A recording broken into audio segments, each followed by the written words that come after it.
Welcome into Rounding the Bases Live, presented by Enterprise Bank and Trust, episode number 51. What I'm going to call my next 50, the first 50. I put out a video on social media today. It's been such, for me, a meaningful run, if you want to call it that.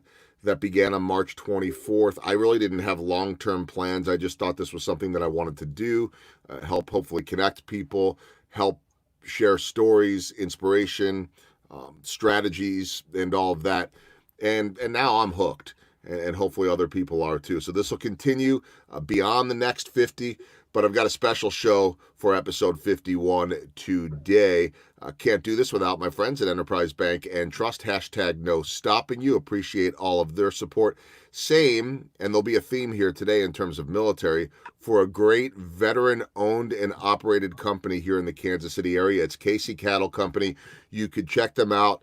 All veterans working there, led by former U.S. Army Ranger Patrick Montgomery. Wagyu beef they sell and deliver to all 50 states. Burgers, brats, award-winning hot dogs, steaks. If that doesn't make you hungry, I don't know what will. But you could definitely take a look at them. And they sell out quickly. And then there are obviously a lot of demands going on right now. So just continue to look back at them, or their social media is a great way to follow along. And finally, my newest sponsor, which is at the corner of Antioch and College Avenue in Overland Park, southwest corner, JJ's Wine and Spirits. And because we love all things alliteration, today is Wine Wednesday, which means 15% off of all bottles. Just go in there and check them out. Mason, Jake, those guys will take care of you. They've got great suggestions. So JJ's Wine and Spirits on the southwest corner of College and Antioch in Overland Park. I mentioned the military theme. I have said this for a long time. I've come to realize it more and more and more. The lessons that can be learned from those that have served in the military or are serving in the military, to me, are as good as any in life. Their culture, the leadership. Is it perfect? Nothing in life is perfect. But as I so often say, you got to get those things right in sports or your organization and your company. And they matter. It matters. But in the military, oftentimes getting that right or wrong can involve life and death. And so there's chain of command, there's protocol, there's so much discipline involved in it, which really leads me to the excitement of my guests today. Two gentlemen that had spent a lifetime in the military, and both out now, but are still contributing to this community and beyond.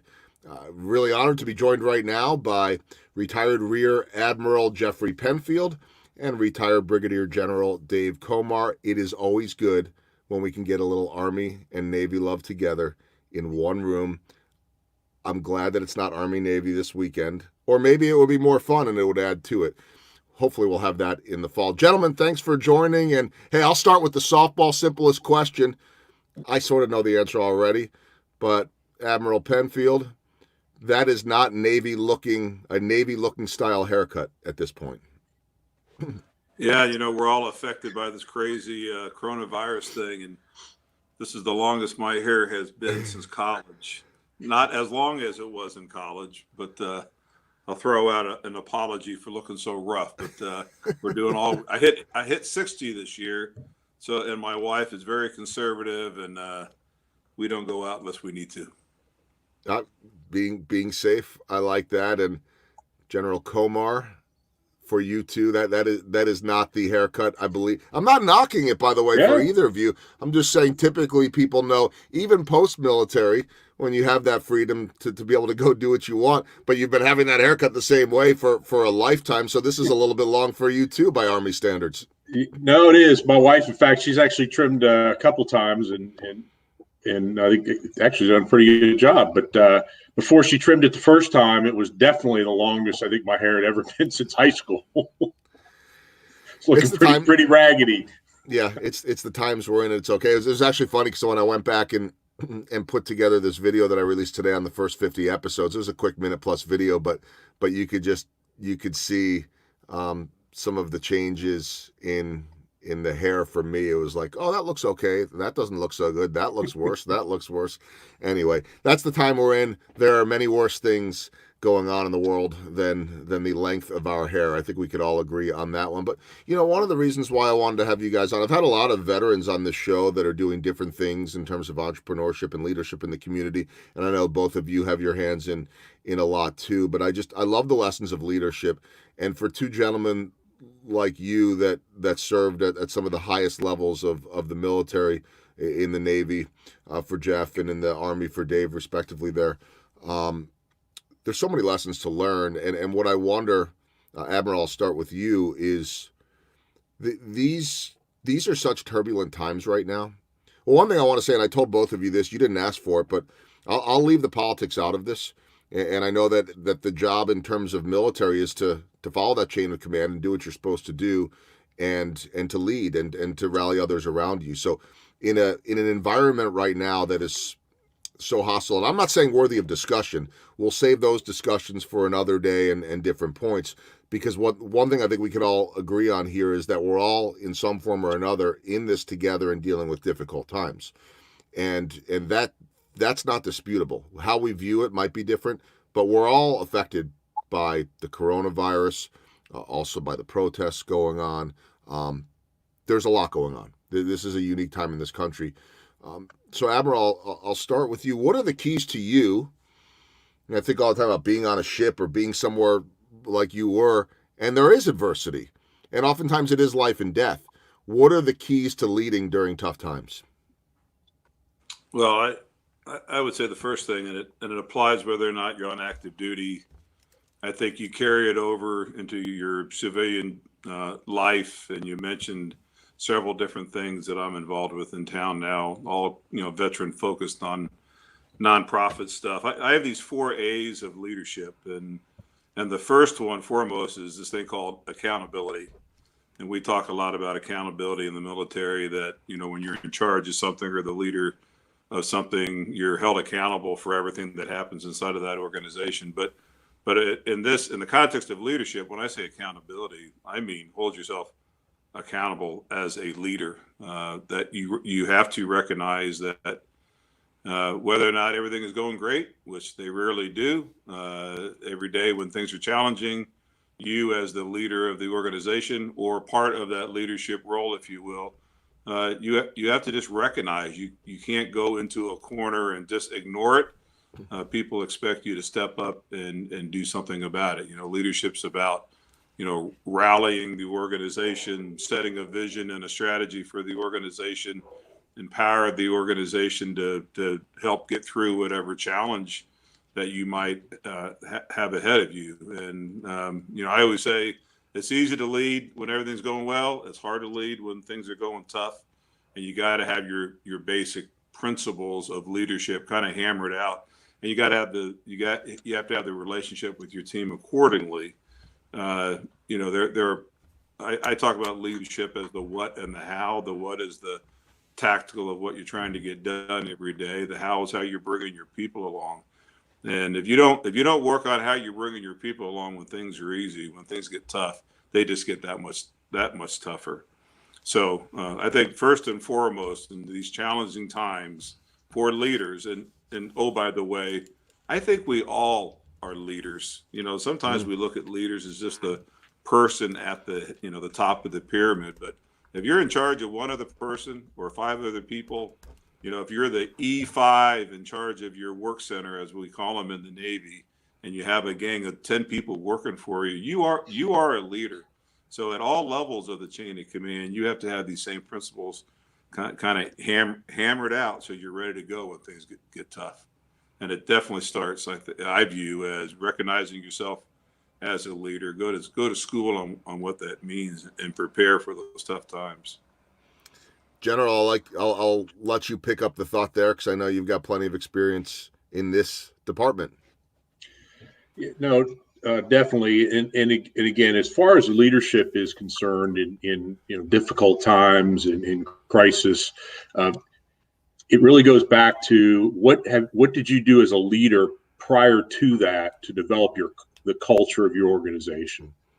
And you can't just show up when times are bad. If you haven't cultivated that culture of caring for your people, of teamwork, of, as Jeff mentioned, accountability, and that accountability goes both ways. You're not just accountable for your people, but you're accountable to your people as well. If you haven't done that ahead of time, then it's going to be you're really in for some dire consequences. So that said, if you have done that, I think the two leadership qualities that are most important in that time of crisis is, one is empathy. Is you have to be able to understand to the degree possible what your people are going through, and it's not just their stresses with their work, whether they're deployed or whether they're at their office or whatever, but their families at home as well. How does it impact them? And that applies to business as well. If you're in a business, in fact, I was talking to some folks yesterday that are in a service business. That their folks actually have to go out to people's homes and repair furnaces and water heaters and things like that. And it's not just a matter of dealing with that employee, but how are they impacted by their family? They're going out into people's homes every day, and then they're going back to their home. Well, if you don't understand that, and if you don't consider that, then it's going to be very difficult for you to lead in this type of situation. And then I think the second most important thing is composure. If the leader is calm, if the leader is very measured in his or her response, if the leader still takes the time when possible to include as many people into the decision-making process as possible, then it's going to have a calming effect on the whole organization, and people are going to be able to make better decisions. No matter whether they're leading themselves, or they're leading one person, they're leading 5 people, or they're home leading their family. That is absolutely critical. Is that they have that composure, and that calming effect really is contagious. I can't tell you guys how many times I did a post-game show for Royals baseball over the last 10 years where at least it appeared like my broadcast partner, Jeff Montgomery, 300-plus saves to his name, or as I like to say, between the two of us, we have a combined 304 saves in the big league. So, he's the expert, and I'm the one that brings him along and gets the answers. But we would listen to Ned Yost, the now retired manager, and say, wait a minute, were we watching 2 different games here? Because he seems to be putting quite the positive spin on this, and we didn't see the same game. And we ultimately knew the answer. We had to navigate around that. He saw the same game as us, but he needed to maintain that confidence and that composure, Dave, that you're talking about. And so I guess, Jeff, I don't know if I want to call it a game to be played. It's more of a strategy. And so there are tough moments. You had those tough moments on ships or wherever you were stationed. Same for you, Dave, in terms of leadership. So how do you judge when to, for instance, Terry Francona said to me last year, the Indians manager, he had no choice when Trevor Bauer, his star pitcher, chucked the ball over the center field wall out of frustration and temper tantrum in front of, the whole world. He had no choice but to address it in front of people because everyone was watching. But ideally, he would prefer to do that behind closed doors, stay composed in front of everyone. Yes, everything is okay. How do you kind of weigh that when you've got, Jeff, hundreds, thousands of sailors potentially watching your every move? Yeah, there's that adage of praise in public, criticize in private, right? But having said that, there is time. I totally agree with Dave. I mean, you got to keep your composure, but there is some times that you need to throw a little emotion into it, right? A little emotion, show some passion, show that you care for the situation and for the people. And I think my thing I think about with leadership, I consider myself a student of leadership, trying to learn every day. That's why I think this podcast like this is great. Listening to you and listening to Dave, and I'm taking notes because every day I like to go to school on leadership. I also like to think I'm a product of leadership. I've had some good leaders that have molded me or melded me over the years. And then I like to think that I'm a practitioner of leadership. And I think that last one gets at what you're talking about. Leadership is a noun, is a verb. It means act, do something. And I think as you do it, as you go out there and practice it every day and hold yourself accountable for what that means to lead, you start creating this judgment. You get a sense of the situation. Your crew, the situation, what the big picture of what the Navy, in my case, is trying to get out of this situation. And you just got to use judgment. I mean, I think you can line up, Dave and I, give us the exact same situation, the exact same challenge, because my judgment may be a little bit different than his and vice versa. We're going to react to that a different way.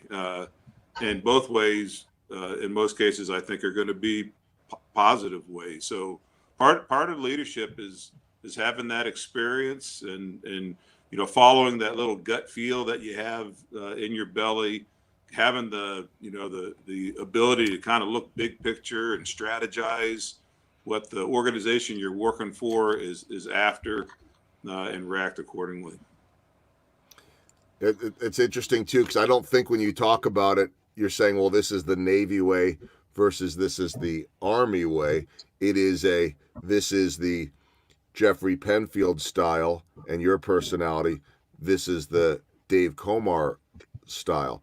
How much of that, Dave, in terms of leadership and maybe dealing with that crisis or that moment that pops up, it may be different than what Jeff does. I think you guys will both, with your experience, get to the same place ultimately. I think that's what the Admiral is saying. But how much of that has to be you being you as General Dave Komar, not as someone else? No, I absolutely agree with your point there that it is going to be the technique, the process is going to be a little bit different, trying to get to really the same outcome. I have enough trouble being me. If I were to try to be somebody else, I'd be a complete failure. So, and your people know that. That's just like where I go back to, as a leader of an organization and developing that culture over time and that rapport and that relationship between you and the rest of your team. If there's a very difficult situation, a crisis, and you act out of character, you act very, very differently, they're going to see through that immediately, and they're going to be either, hey, this guy doesn't really understand, or he's trying to snow us, or something. So you absolutely have got to, be consistent. No matter what the situation is, be consistent when things are going well. And I'm not saying be the same, but be consistent. Be consistent when things aren't going well.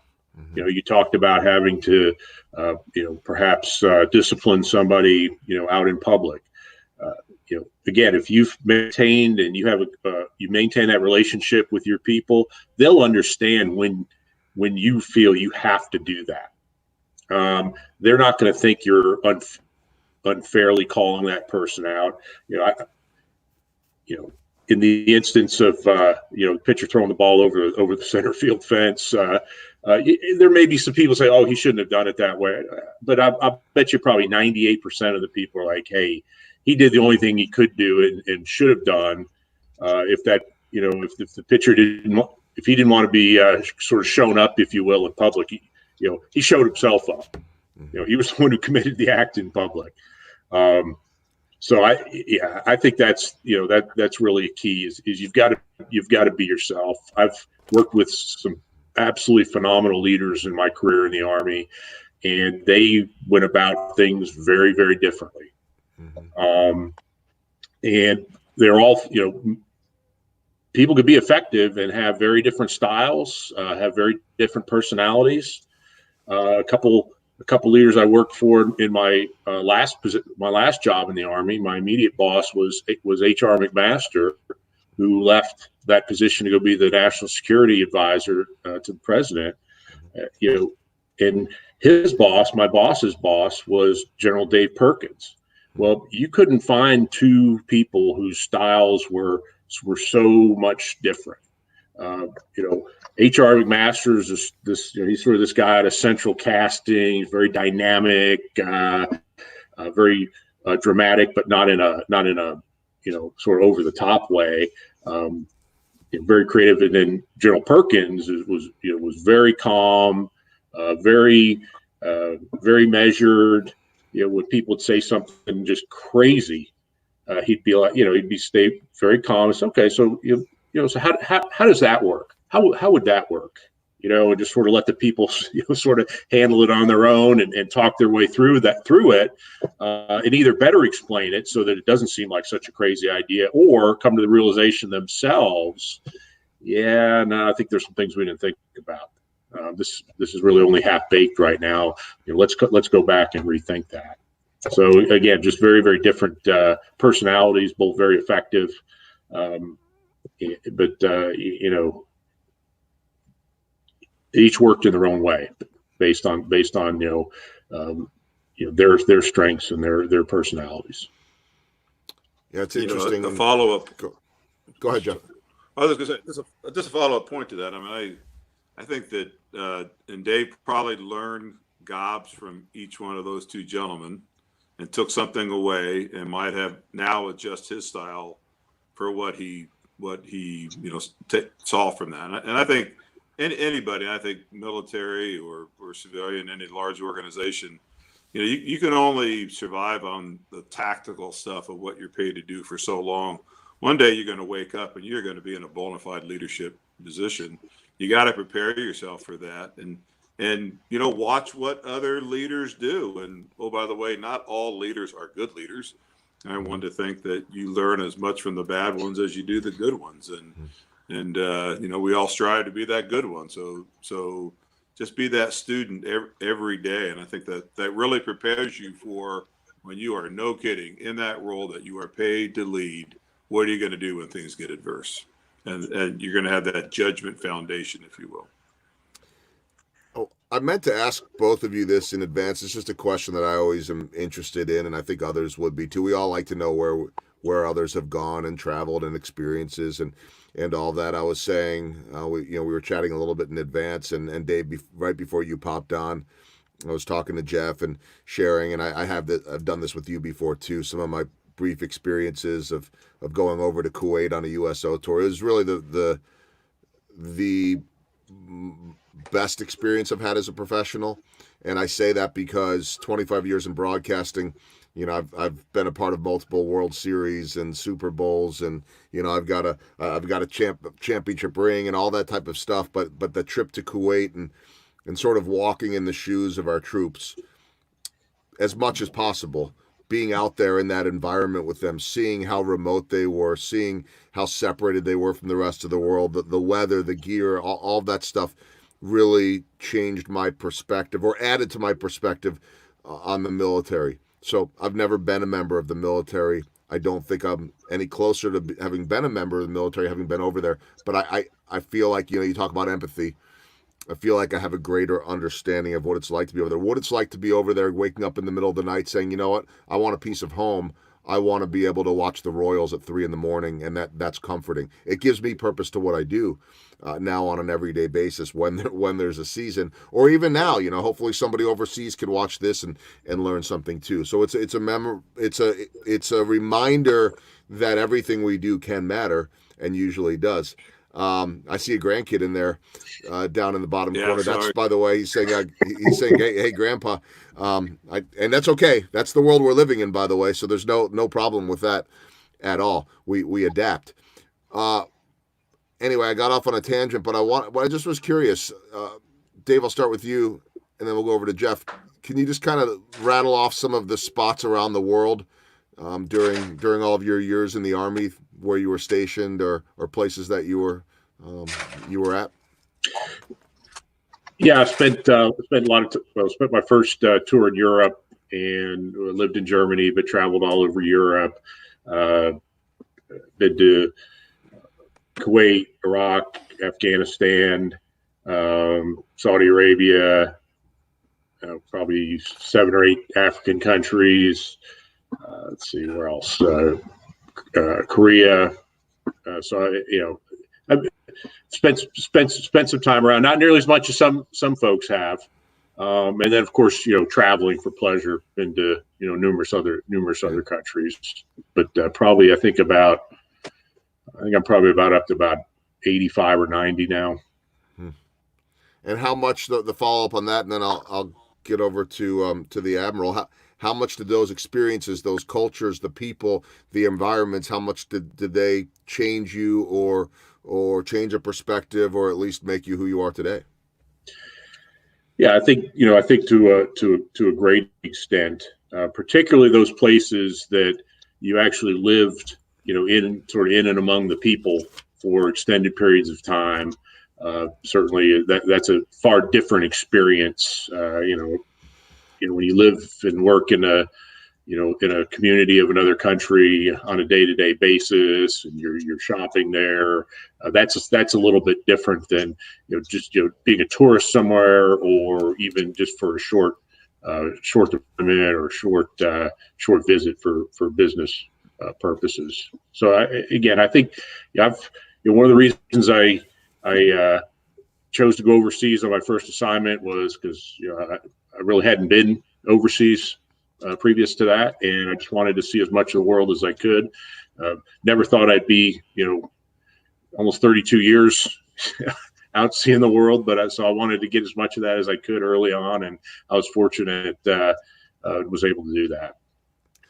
Jeff, how about for you? How many years in the Navy? Where are some of the spots that you saw? Not including those that you were flying over, I guess. Yeah.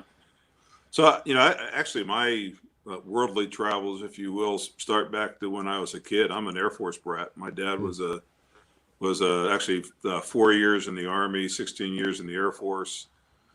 He was a nurse anesthetist, so wasn't really attached to MAC or SAC. Could go anywhere.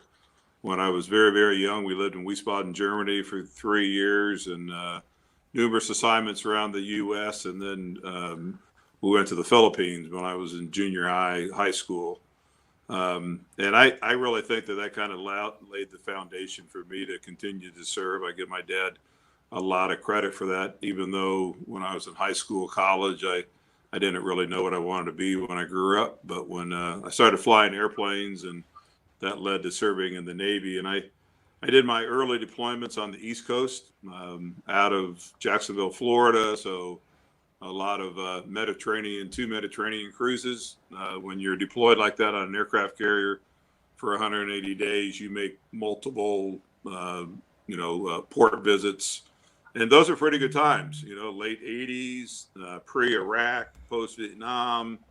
It was a little bit of a lot of our job was waving the flag, and got to go to a lot of European cities around the Med, and that was pretty nice. And then as I got into the 90s, right after Desert Storm, I was a Westpac sailor. So I did a couple cruises to the Persian Gulf, supporting Desert Storm, Southern Watch, and really saw just, a side of the world that I had never lived in before, never seen before, both of them flying over, but a few port visits there in the Persian Gulf. And then my last big deployment was Persian Gulf, when we did several months over Afghanistan, support of Enduring Freedom, and then into Iraqi freedom. So it's interesting as you look at somebody's my 34-year career.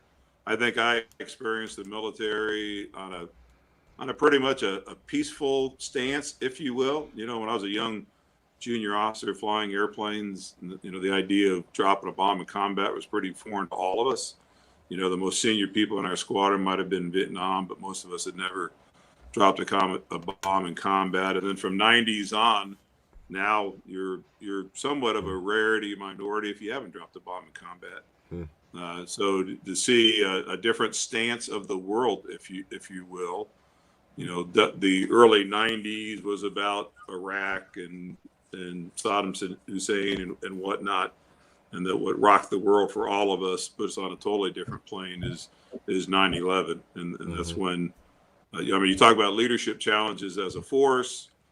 We learned, I think Dave will agree, we learned a lot about us as a force, of where we're good and where we're not so good, where we needed to improve our game. So I think story longer. In my change in the world, a change in the world culture over those 34 years, in large part because of 9/11. Okay, we'll hang with maybe a little bit of a Wi-Fi signal issue. Again, that's the world we're living in. We'll see. Joel. All right, so I think we're probably losing a little bit of. I think we're losing a little bit of the Admiral signal. We'll see if he jumps back in, Dave. I'm pretty sure in there he's back now. So let's see if the Admiral hears us now. Do you hear us, Jeff? All right, so I'm gonna pull him off of there for now, and we'll see if we can get back to him. We'll see how his skills are with that one. The question was going to be, and I'll give you this one, and then I'll text him to see if we can get him back in. The question was going to be, when it's go time, and I don't necessarily mean bullets flying and all that, but when there's a big moment as a leader, and I think that we all can relate in some form or another. Like, to me, the S is hitting the fan from a broadcast standpoint. It's not life and death. You got to be able to roll with the changes and all that. When it's go time, Dave, military or even now in business, where's your heart rate? How do you respond in moments like that? Well, it's all about preparation. What have you done previously to that, both as an individual to prepare yourself, and what have you done, to prepare your business, prepare your organization prior to that? I'll give you an example. I was in the Pentagon on 9/11, room 3C 725, and we had literally over the previous month had 3 evacuation drills. And so when we had already seen or heard that the 2 planes had hit the towers of the World Trade Center, and then there was just a devastating boom, noise and rocking of the building, which, as the world's largest office building, you can only imagine what the kinetic energy was necessary to do that. Alarms went off, and everyone knew exactly what to do. People remained calm for the most part. People that and evacuated, people that were in the area that were the plane impacted. Again, for the most part, did exactly what you thought they would do. In fact, I had a friend, someone who's a friend of mine, who was a mentor of mine. In fact, he was one of my ROTC instructors at the time, Colonel Mark Volk, who's now president of a college in Pennsylvania. He was very close to the impact area. So, what he did was, it had been ingrained in him his entire life of taking care of people. He made sure that everyone in his office evacuated. Then he immediately went out to the E ring, the furthest out ring, where on the floor that he was on, the plane had actually come right underneath the area he was in. He started pulling people out of the rubble and saving people's lives there. So again, it's what have you done to prepare, and what have you done to prepare your organization? You can never expect, and again, and that goes with business, and you can never expect anyone to react any better than they did the previous time that they trained, or they were educated, or you had some sort of discussion. Even before the COVID, I'd been talking to several business owners about what some of their contingency plans were, whether it be cyber, whether it be some sort of physical, a fire or something like that. What's your plan? How are you going to do this? Say you have a cyber breach. You know, who's going to talk to who once that happens? Is someone designated? Is it going to be the president, the CEO that is going to talk to their customers? It's going to talk to their suppliers? Because guess what? It's not just your business that's affected. You know, all that information of suppliers, customers, advertisers, et cetera. That's all being sacrificed or released. Last thing you want any of those people. So who does it? Have you rehearsed it? Do you have backup servers to go to, et cetera, et cetera? And I'll tell you what, I think by and large, I think the business community, I think businesses really could learn a lot from the military when it comes to contingency planning, and not the planning, but actually exercising those plans. Having a plan up on the shelf, even if everyone in your organization's read it, does you marginal. It's a marginal benefit. You actually got to rehearse it. You got to bring people together. Do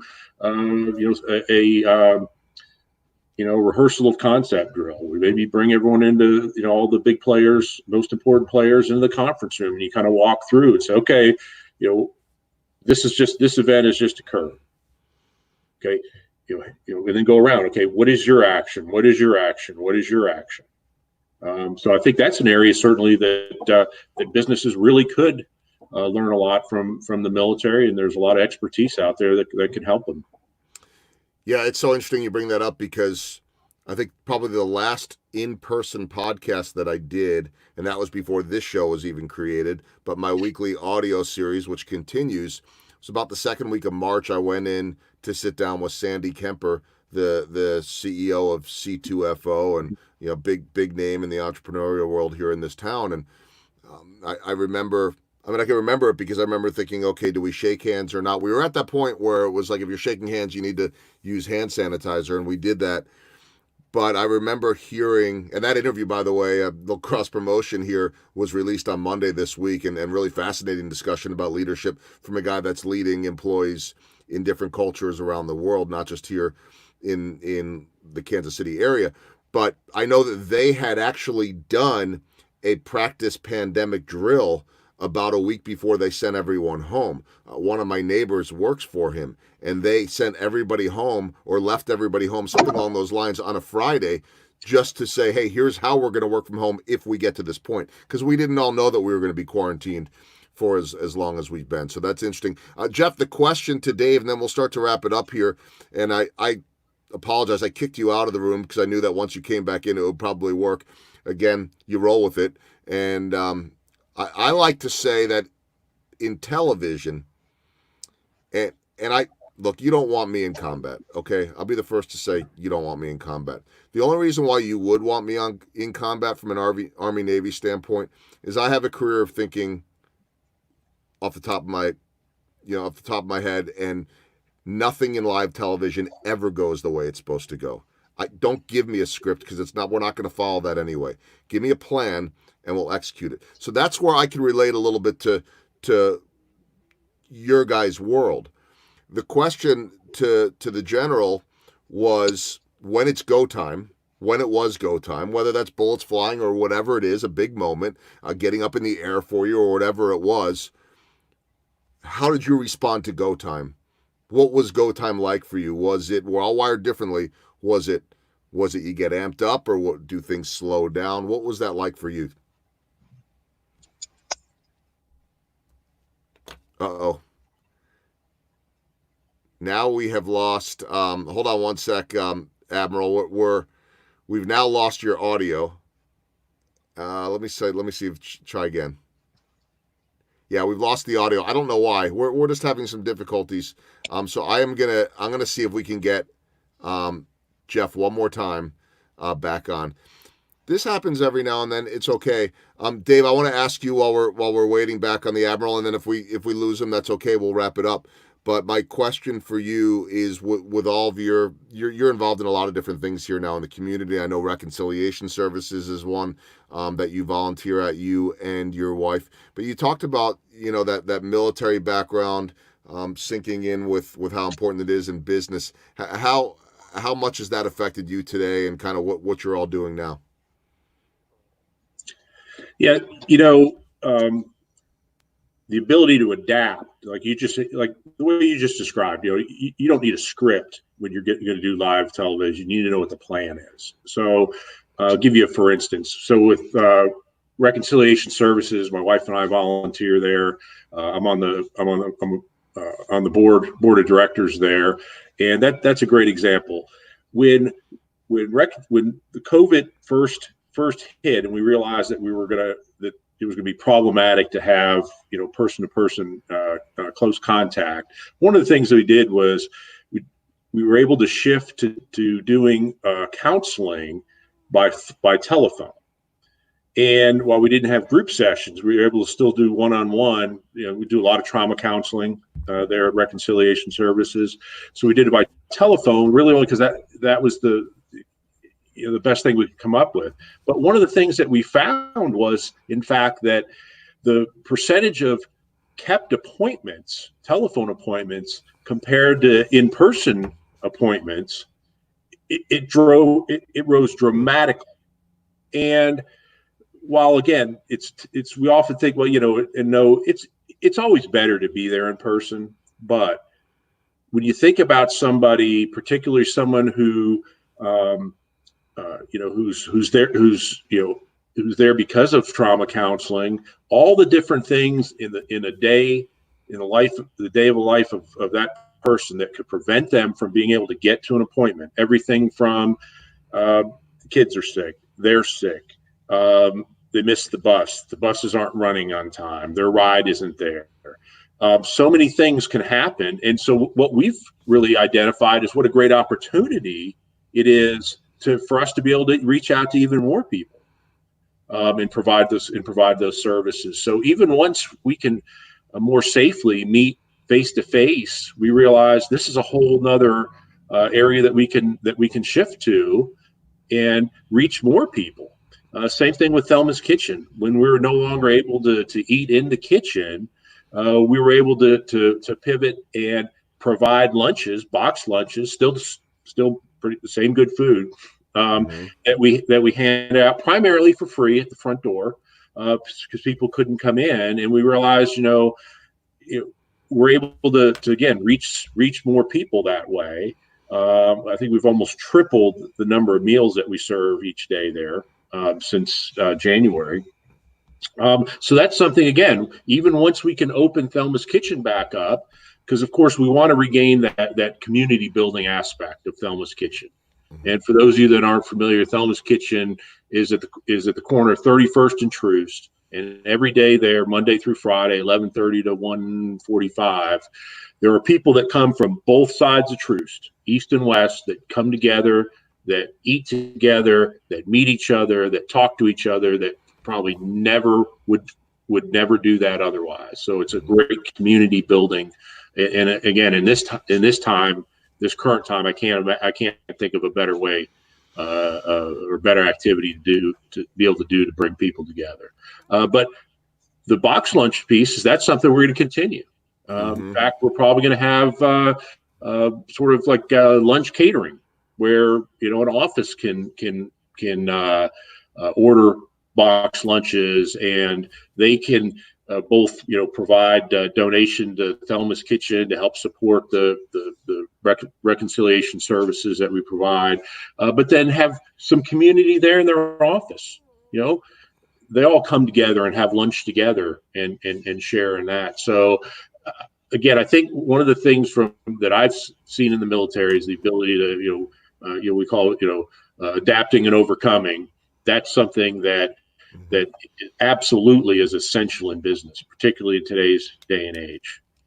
So I just give you that one example from my experience at Reconciliation Services and Thelma's Kitchen of that ability to be able to do that. So again, I think another skill that is very ingrained is really critical to success in the military also is incredibly valuable in the business community.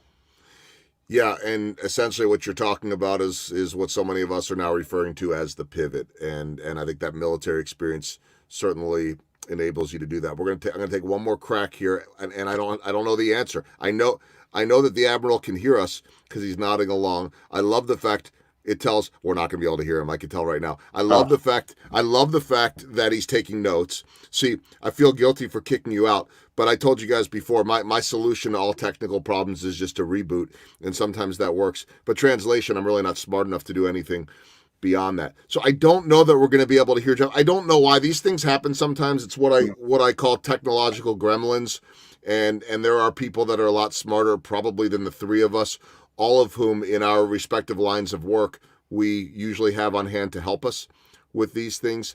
Unfortunately, and I could click this mute button right now and then bring it back and hope that the Admiral's there. I don't think he's going to be. So I feel like before we've covered a lot of ground, so I don't I don't lament the technical issues here that I might have early on. I will say there are lessons to be learned there, and I've been on the side of this on live television where you find out 15 minutes in that nobody heard a thing you said because it wasn't working. And guess what? There are people in the television truck and in offices, for that matter, that are fixing it.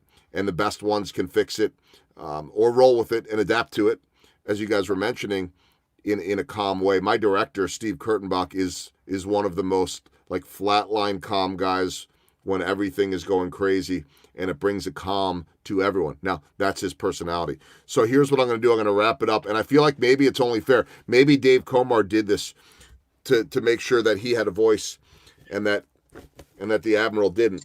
But, sometime a number of months ago, I met the Admiral at a Mavericks hockey game, and he gave me this USS Kansas City hat, and I felt pretty proud. I don't have any Navy ties, but they're commissioning the USS Kansas City, I believe, down in Alabama. I'm sure I'm correct on... No. California? California. Where did I come up with Alabama? I don't know if that was ever... Whatever. I'm glad I could read lips. Either way, I think this is one of the coolest hats to wear in Kansas City. I don't know a whole lot of other people that have them. But what is it, Dave, about this Army-Navy rivalry here? Well, one thing I will do is I'm going to refrain from making any comments about the relative technical prowess of the Army versus the Navy here, based on today's podcast. I wouldn't want to do that, so I won't do that.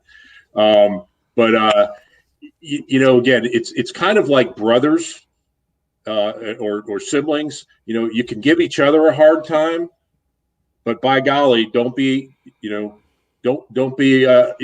adversary. Try to give one of our brothers and sisters a hard time. Mm-hmm.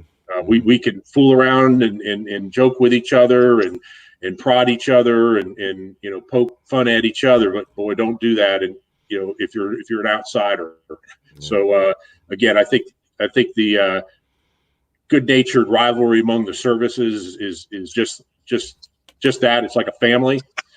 So as much as you see us kind of, jeering and jabbing at each other, again, if you're an adversary of the United States, don't take comfort in that. The good news is I just learned as I was hitting some buttons, it only took me 51 episodes that I could sit here and talk like this and take you guys off of camera.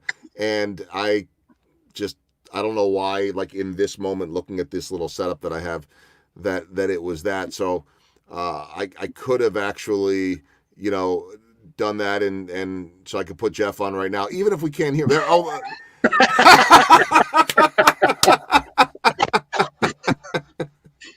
He's like the guy that's in the sick ward right now that lost his voice and he has to write everything out.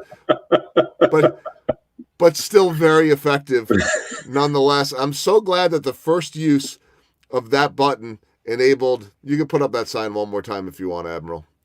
I know it's important. Go Navy. Thank you. See, you got to be able to roll with this stuff a little bit. And now I'm back to looking like I haven't had a haircut for a while. But it it gave me a chance to wear the hat. I mentioned to the Admiral in advance. I got this one while I was over there, Marine Corps at El Jabber, one of the bases, and then I think one of the coolest ones. I'm just showing off here now, but I got this patch that some of the military guys, I think probably in the Army, it really doesn't matter in this case because it's got that Royals logo with the American flag, which is really cool.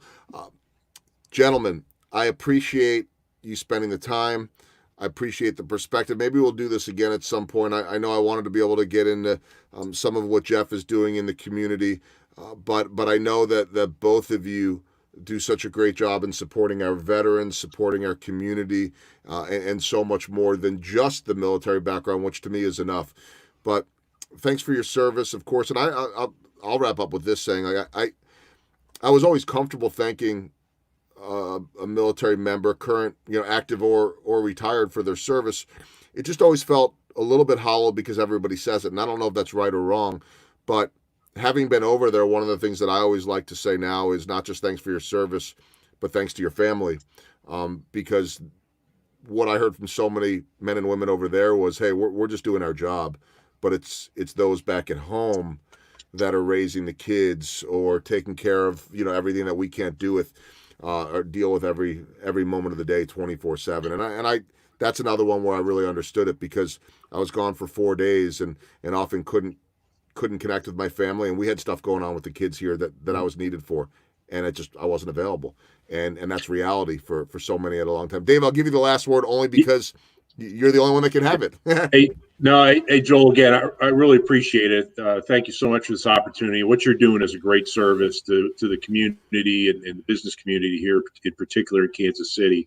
Hopefully, again, you can have Jeff back. I would just like to give a quick plug for Jeff does some tremendous work in the community, and one of the most outstanding efforts is he's the chairman of the Fisher House Kansas City. Either society or association, Jeff. If I got it wrong, I apologize. But what he's doing is he's leading an organization that's building a Fisher House on the grounds of the Kansas City VA hospital. And if you don't know, the Fisher House is a not-for-profit that provides facilities and services at these Fisher houses that are located at places where service members and veterans and their families are receiving medical care, and it provides a free and very convenient and supportive facility for people who are receiving care. I'm sorry. Yep. kcfisherhouse.org. There you go. Thanks, Jeff. But what they do is they provide that facility so that the families can be there with those service members and those veterans that are receiving that absolutely critical care at those facilities. It's an incredible organization that's helped thousands and thousands and thousands of service members, veterans, and their families over the years. And please go to kcfisherhouse.org and see what it's all about. And if you can support it, that would be absolutely fantastic. But I really commend Jeff for his work because it is an absolutely incredibly valuable asset. Will be an asset to this community. So thanks a lot, Jeff, for what you're doing.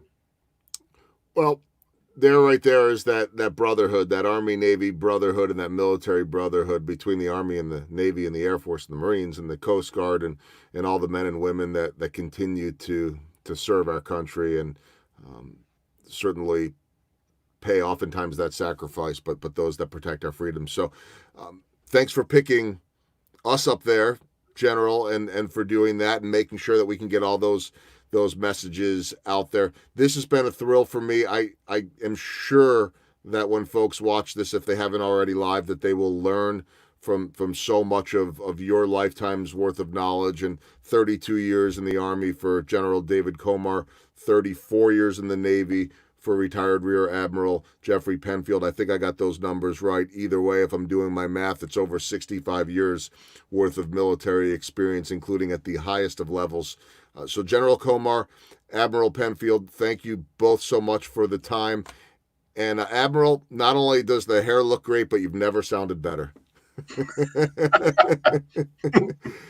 but yet we were able to communicate. Gentlemen, continue to stay safe. Continued health to your families. Appreciate all the perspective and the time today. Thank you. All right, so this was a lot of fun and really a great learning experience, I hope, certainly for me. Thanks to the General, thanks to the Rear Admiral for their time. I want to remind everybody it is Wine Wednesday, which means 15%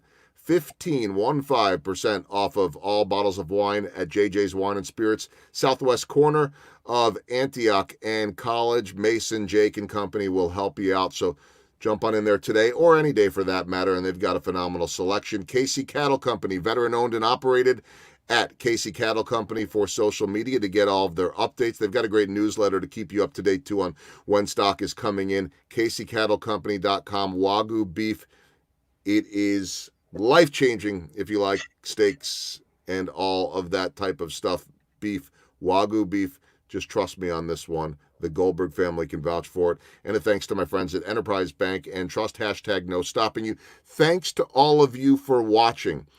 We talked a little bit. Dave was talking about reconciliation services and things that they're now doing because of the pandemic that they'll continue to do.